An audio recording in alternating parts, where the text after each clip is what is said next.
ಚಟುವಟಿಕೆಗಾರರು ಮತ್ತು ಇಲ್ಲಿಯ ಜನರು ಭಯಭೀತರಾಗ್ತಾರೆ. ಯಾಕಂದ್ರೆ ಕೊಲೆಯಾದವರು ಒಂದು ಕೊಲೆ ಮಾಡತಕ್ಕಂತ ಹಂತದ ಕಡೆ ಯಾರು ಅಂತಂದ್ರೆ ಯಾರು ಗೊತ್ತಿರೋದಿಲ್ಲ. ಒಂದು ಘಟನೆ ನಡೀತಾ ಇರ್ಬೇಕಾದ್ರೆ ಜನ ಯಾವ ರೀತಿಯಾಗಿ ಭಯಬೀಳ್ತಾರಂತ ನಿಮ್ಗೆಲ್ಲ ಗೊತ್ತಿದೆ. ಹಾಗೆ ಇಲ್ಲಿರ್ತಕ್ಕಂಥ ಪ್ರತಿಯೊಬ್ಬರು ಕೂಡ ಬಹುವಾಗಿ ಆ ಘಟನೆಯನ್ನ ನೋಡ್ತಾನೆ ನಿಂತಿರ್ತಾರೆ.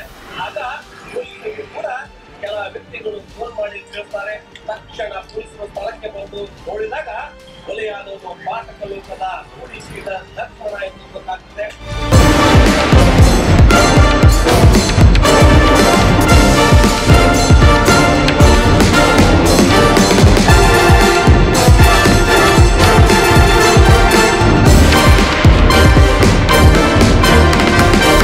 ಹೇಗಾದ್ರೂ ಮಾಡಿ ರೌಡಿ ಲಕ್ಷ್ಮಣನನ್ನ ಕೊಲೆ ಮಾಡಲೇಬೇಕೆಂದು ತೀರ್ಮಾನಿಸಿದ ಅಂತಕ ಪಡೆ ಟೆಂಪಲ್ನ ಈ ಆಗ್ಲ ರಸ್ತೆಯಲ್ಲಿ ಆಪೋಸಿಟ್ ಆಗಿ ಬರ್ತಾರೆ.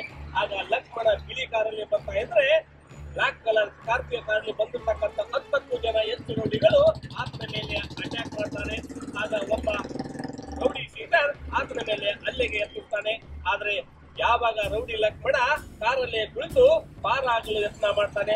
ಆಗ 10 ಜನ ರೌಡಿಗಳು ಆತನನ್ನ ಸುತ್ತರಿದು ಯಾವ ಕಡೆ ಹೋಗದಂತೆ ಬ್ಲಾಕ್ ಮಾಡಿಬಿಡ್ತಾರೆ. ತಕ್ಷಣವೇ ಒಬ್ಬ ರೌಡಿ ಶೀಟರ್ ಆತನ ತಲೆ ಮೇಲೆ ಮಚ್ಚನ್ನ ಬೀರ್ತಾನೆ. ಆಗ ಲಕ್ಷ್ಮಣ ಮೂರ್ಛೆ ಹೋಗ್ತಾನೆ. ಕೂಡಲೇ ರಕ್ತಸ್ರಾವದಿಂದ ನರಳುತ್ತಾ ಇದ್ದ ಲಕ್ಷ್ಮಣನನ್ನ 10 ಜನ ರೌಡಿಗಳು ಮಾನಸಿಕವಾಗಿ ಕೊಲೆ ಮಾಡಿಬಿಡ್ತಾರೆ. ಲಕ್ಷ್ಮಣ ಸ್ಥಳದಲ್ಲೇ ಹೆಣವಾಗಿ ಹೋಗ್ತಾನೆ.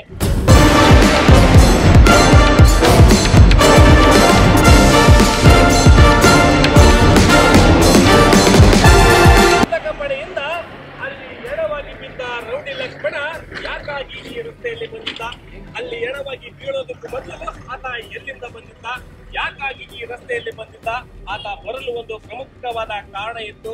ಲಾಡ್ಜ್ ಒಂದರಲ್ಲಿ 3 ದಿನ ಬುಕ್ ಮಾಡಿದ್ದ. ಲಾಡ್ಜ್ ಅನ್ನ 3 ದಿನ ಬುಕ್ ಮಾಡಲು ಕಾರಣ ಏನು? ಯಾಕಂದ್ರೆ ಬೆಂಗಳೂರಿನಲ್ಲಿ ಆತನಿಗೆ ಹಲವು ಮನೆಗಳಿವೆ, ಜೊತೆಗೆ ಹಲವಾರು ಸ್ನೇಹಿತರು ಕೂಡ ಇದ್ದಾರೆ. ಇದೇ ಪ್ರದೇಶದಲ್ಲಿ ಕೂಡ ಆತನಿಗೆ 100 ಸ್ನೇಹಿತರಿದ್ದಾರೆ. ಆತ ಕೆಮ್ಮಿದ್ರೆ ಸಾಕು 10 ಜನ ರೌಡಿಗಳು ಬಂದು ಆತನ ಬಳಿದಿರ್ತಾರೆ.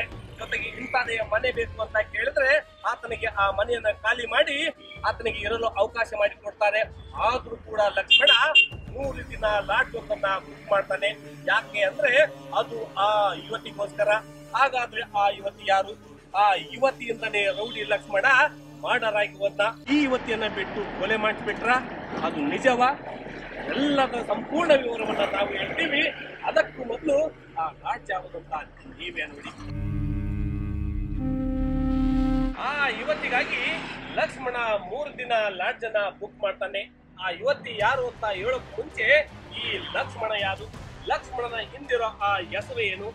ರಾಮ ಲಕ್ಷ್ಮಣ. ರಾಮ ಯಾರು, ಲಕ್ಷ್ಮಣ ಯಾರು? ಈ ರಾಮ ಲಕ್ಷ್ಮಣ ಅನ್ನೋ ಹೆಸರು ಭೂಗತ ಲೋಕಕ್ಕೆ ಪರಿಚಯವಾದದ್ದು ಹೇಗೆ? ರಾಮ ಲಕ್ಷ್ಮಣ ಇವರಿಬ್ರು ಅಣ್ಣ ತಮ್ಮಂದಿರು. ಇವರಿಬ್ಬರಿಗೆ ಒಬ್ಬ ತಮ್ಮನಿದ್ದಾನೆ, ಅವನು ಹನುಮಂತ. ಅವನು ಹನುಮಂತನಂತ ಗುಣ ಅಂತ ಹೇಳಲಾಗ್ತಾ ಇದೆ. ಅದು ಸುಮಾರು 2005 ಅನ್ಸುತ್ತೆ. ಡಿಸೆಂಬರ್ ತಿಂಗಳು. ಮಚ್ಚ ಮಂಜ ಒಬ್ಬ ಭಯಾನಕ ರೌಡಿ. ಆ ಭಯಾನಕ ರೌಡಿ ಹೊರಂಗು ಕೃಷ್ಣನ ಬಲಗೈ ಬಂಟನಾಗಿದ್ದ.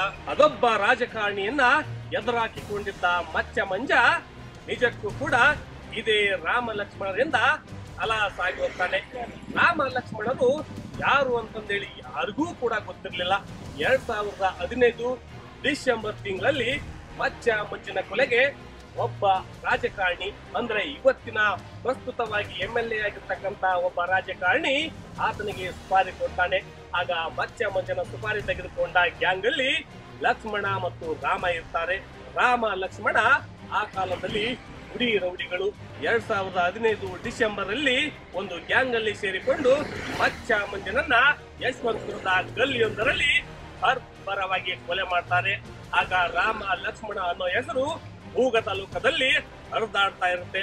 ಅಂದಿನಿಂದ ಸುಪಾರಿ ಸೇರಿದಂತೆ ಹಲವಾರು ಪ್ರಕರಣಗಳನ್ನ ಕೈಗೆತ್ತಿಕೊಂಡು ರಾಜಕೀಯ ಟಚ್ ಅನ್ನು ಬಿಡ್ತಾರೆ ಈ ರಾಮ ಲಕ್ಷ್ಮಣರು. ರೌಡಿ ಲಕ್ಷ್ಮಣನನ್ನ ಮುಟ್ಟೋದು ಅಂದ್ರೆ ಸಾಮಾನ್ಯದ ವಿಷಯ ಆಗಿರ್ಲಿಲ್ಲ.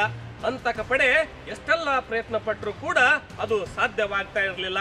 ಯಾಕಂದ್ರೆ ಸದಾ ಕಾಲ ಲಕ್ಷ್ಮಣನ ಹಿಂದೆ 10 ರೌಡಿಗಳು ಸುತ್ತುತ್ತಾನೆ ಇರ್ತಾ ಇದ್ರು. ಆದ್ರೆ ಅಂತಕ ಪಡೆಗೆ ಮತ್ತೊಂದು ಸುಳಿವು ಕೂಡ ಗೊತ್ತಿತ್ತು. ಯಾಕಂದ್ರೆ ಲಕ್ಷ್ಮಣನಿಗೆ ಹುಡುಗಿಯರ ಸೋಕೆ ಇತ್ತು. ಆ ಹುಡುಗಿಯರ ಸೋಕೆ ಲಕ್ಷ್ಮಣ ಹೆಣವಾಗಲು ಕಾರಣ ಅಂತ ಇದೀಗ ಗೊತ್ತಾಗಿರೋದು. ರೌಡಿ ಶೀಟರ್ ಲಕ್ಷ್ಮಣನ ಮೇಲೆ 10 ಗಂಭೀರವಾದ ಪ್ರಕರಣಗಳು ದಾಖಲಾಗಿದ್ದವು. ರಾಜಗೋಪಾಲ್ ನಗರ, ಕೆಂಗೇರಿ, ಮಹಾಲಕ್ಷ್ಮಿ ಲೇಔಟ್ ಸೇರಿದಂತೆ ಬೆಂಗಳೂರಿನ ವಿವಿಧ ಪೊಲೀಸ್ ಠಾಣೆಗಳಲ್ಲಿ ಈತನ ಮೇಲೆ ಸುಮಾರು ಪ್ರಕರಣಗಳು ದಾಖಲಾಗಿತ್ತು. ಅಲ್ಲದೆ ಕೆಲ ತಿಂಗಳ ಹಿಂದೆ ಒಂದು ಸೆಟಲ್ಮೆಂಟ್ ಪ್ರಕರಣದಲ್ಲಿ ಕೂಡ ಭಾಗಿಯಾಗಿ ಪೊಲೀಸ್ ಸ್ಟೇಷನ್ ಮೆಟ್ಟಿಲತ್ತಿದ್ದ ಈ ಲಕ್ಷ್ಮಣನ ಯುವತಿಯನ್ನ ಮುಂದಿಟ್ಟುಕೊಂಡು ರೌಡಿ ಲಕ್ಷ್ಮಣನನ್ನ ಕೊಲೆ ಮಾಡಿದವರು ಯಾರು, ಯಾಕಾಗಿ ಕೊಲೆ ಮಾಡಲಾಯಿತು? ಕೇವಲ ಹುಡುಗಿಯ ಮ್ಯಾಟರ್ಗಾಗಿ ಲಕ್ಷ್ಮಣನನ್ನ ಕೊಲೆ ಮಾಡಲಾಯ್ತಾ, ಅಥವಾ ಆಸ್ತಿ ವಿಚಾರಕ್ಕೇನಾದ್ರೂ ಲಕ್ಷ್ಮಣನನ್ನ ಹೆಣವಾಗಿ ಮಾಡಲಾಯ್ತಾ? ಒಟ್ಟಾರೆಯಾಗಿ ಈ ಪ್ರಕರಣ ಪೊಲೀಸರಿಗೆ ನಿಗೂಢತೆಯನ್ನ ಉಂಟು ಮಾಡಿತ್ತು. ಆದ್ರೆ ಕೊಲೆಯಾದ ಸ್ಥಳದಲ್ಲಿ ಸಿಕ್ಕ ಕೆಲ ಸಾಕ್ಷಿಗಳಲ್ಲಿ ಒಂದು ಸಾಕ್ಷಿ ಪ್ರಮುಖವಾದ ಮಹತ್ವವನ್ನು ವಹಿಸಿತ್ತು. ಒಂದು ಕಡೆ ಸಿಸಿಟಿವಿ ವಿಜುವಲ್ಸ್ ಪೊಲೀಸರಿಗೆ ಕೆಲ ಮಾಹಿತಿಯನ್ನ ನೀಡಿದ್ರೆ, ಮತ್ತೊಂದು ಕಡೆ ಲಕ್ಷ್ಮಣ ಕೊಲೆಯಾದ ಸ್ಥಳದಲ್ಲಿ ಒಂದು ವಸ್ತು ಸಿಕ್ಕಿತ್ತು. ಆ ವಸ್ತುವೇ ಆ ವ್ಯಕ್ತಿ ಯಾರು ಅಂತ ಹೇಳಿತ್ತು. ಆ ವ್ಯಕ್ತಿಯನ್ನ ವಶಕ್ಕೆ ಪಟ್ಟು ವಿಚಾರಣೆ ಮಾಡಿದಾಗ ಪೊಲೀಸರಿಗೆ ಲಕ್ಷ್ಮಣನ ಕೊಲೆಯ ಸಂಪೂರ್ಣ ಚಿತ್ರಣ ಗೊತ್ತಾಗಿತ್ತು. ಹಾಗಾದ್ರೆ ಆ ವ್ಯಕ್ತಿ ಯಾರು? ಪೊಲೀಸರಿಗೆ ಆ ವ್ಯಕ್ತಿ ಸಿಕ್ಕಿದ್ದಾದ್ರೂ ಹೇಗೆ? ಪೊಲೀಸರು ಅದನ್ನ ಹಿಡಿಯಲು ಪಟ್ಟ ಹರಸಾಹಸವೆಷ್ಟು ಅಂತ ಹೇಳ್ತೀವಿ, ನೀವೇ ನೋಡಿ. ಮಹಾಲಕ್ಷ್ಮಿ ಲೇಔಟ್ ಪೊಲೀಸರಿಗೆ 2 ಸುಳಿವು ಸಿಕ್ಕಿತ್ತು. ಒಂದು ಸಿಸಿಟಿವಿ ಆದ್ರೆ ಮತ್ತೊಂದು ಲಕ್ಷ್ಮಣ ಕೊಲೆಯಾದ ಸ್ಥಳದಲ್ಲಿ ಸಿಕ್ಕ ಸಣ್ಣ ಮೊಬೈಲ್. ಅಂತಕರ ಪಡೆಯಲ್ಲಿ ಓರ್ವನ ಮೊಬೈಲ್ ಮಿಸ್ ಆಗಿತ್ತು. ಅದು ಯಾರು ಅಂತ ಹೇಳಿದ್ರೆ ನೀವು ಬೆಚ್ಚಿ ಬೀಳ್ತೀರಾ. ಅದು ಕ್ಯಾಟ್ ರಾಜ. ಈ ಕ್ಯಾಟ್ ರಾಜನ ಮೇಲೆ 30ಕ್ಕೂ ಹೆಚ್ಚು ಪ್ರಕರಣಗಳು ದಾಖಲಾಗಿದೆ.